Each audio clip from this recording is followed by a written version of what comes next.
Le premier qu'ayant enclos un terrain s'avisa de dire « Ceci est à moi » et trouva des gens assez simples pour le croire, fut le vrai fondateur de la société civile. Le principe de toute action est dans la volonté d'un homme libre. Le plus malheureux effet de la politesse d'usage est d'enseigner l'art de se passer des vertus qu'elle imite. Le premier pas vers le bien est de ne pas faire le mal. Le plaisir d'avoir ne vaut pas la peine d'acquérir. Le plus fort n'est jamais assez fort pour être toujours le maître, s'il ne transforme sa force en droit et l'obéissance en devoir. Le monde de la réalité a ses limites, le monde de l'imagination est sans frontières. Le pays des chimères est, en ce monde, le seul digne d'être habité. Le faux est susceptible d'une infinité de combinaisons, mais la vérité n'a qu'une manière d'être. Le langage figuré fut le premier à naître, le sens propre fut trouvé en dernier. Le faste n'excite tout au plus qu'une admiration froide et stérile, il ne charme jamais. Le faux ami n'aime que son propre intérêt, et si la cupidité le lui conseille, il devient ingrat et parjure.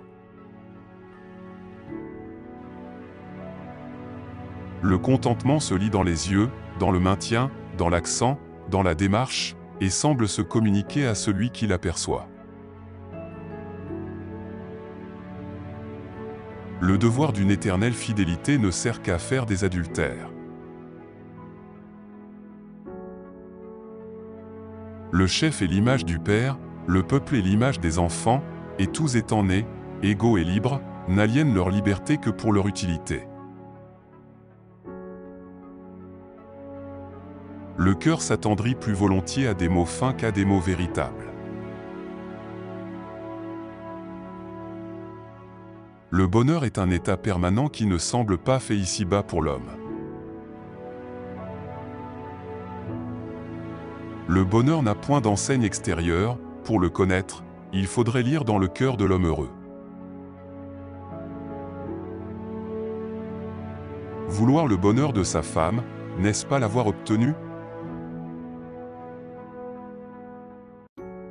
Le bonheur est un état constant, et l'homme un être trop muable, pour que l'un convienne à l'autre. Il ne faut rien accorder au sens, quand on veut leur refuser quelque chose. Il n'est pas si facile qu'on pense de renoncer à la vertu, elle tourmente longtemps ceux qui l'abandonnent. Il importe de s'accoutumer d'abord à être mal couché, c'est le moyen de ne plus trouver de mauvais lits. Il ne faut point refuser pour refuser, mais pour faire valoir ce qu'on accorde. Il faut avoir déjà beaucoup appris de choses, pour savoir demander ce qu'on ne sait pas.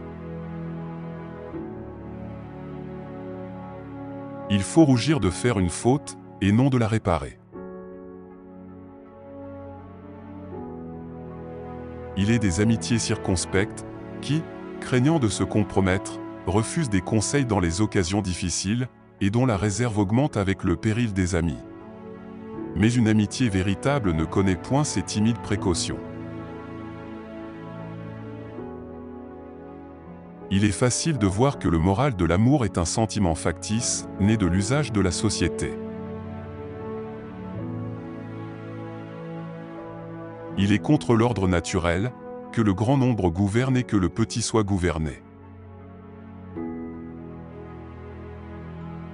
Il est dans la nature de l'homme, d'endurer patiemment la nature des choses, mais non la mauvaise volonté d'autrui.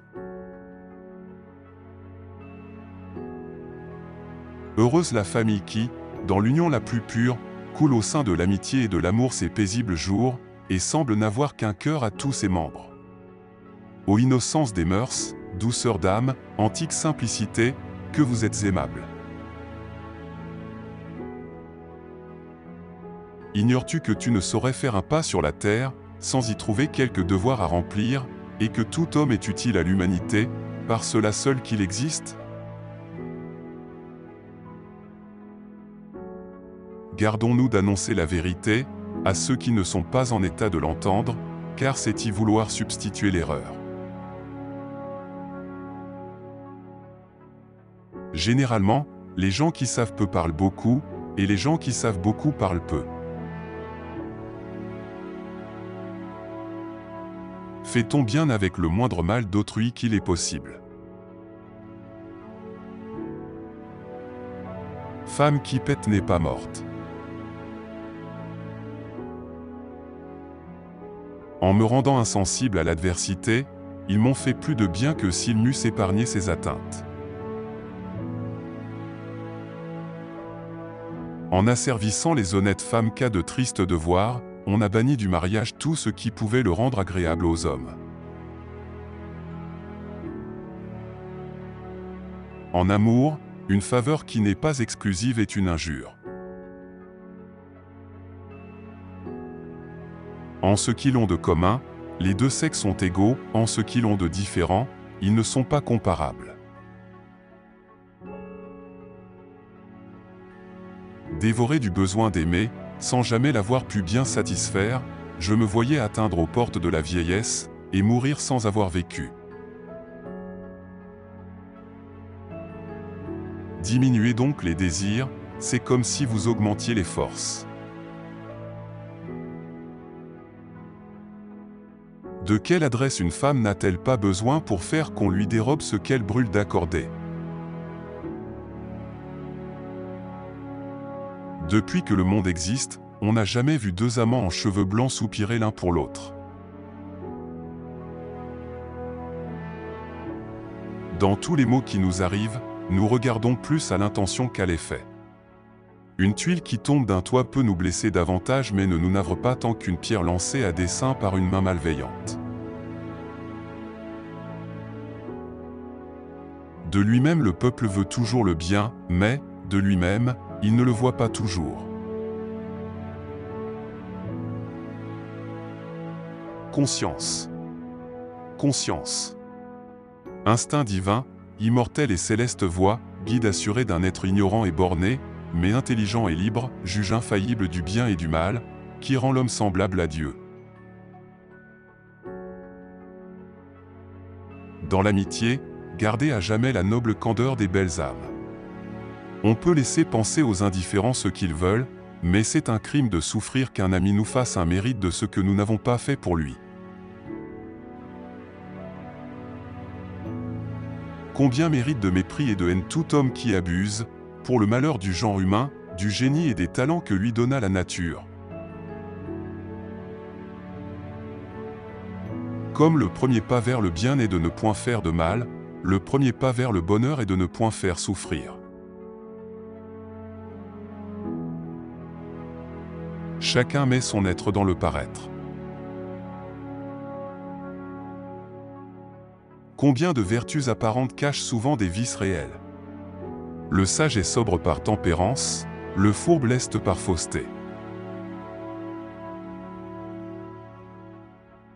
C'est surtout dans la solitude qu'on sent l'avantage de vivre avec quelqu'un qui sait penser. Ceux qui traitent séparément la politique et la morale ne comprendront jamais ni l'un ni l'autre.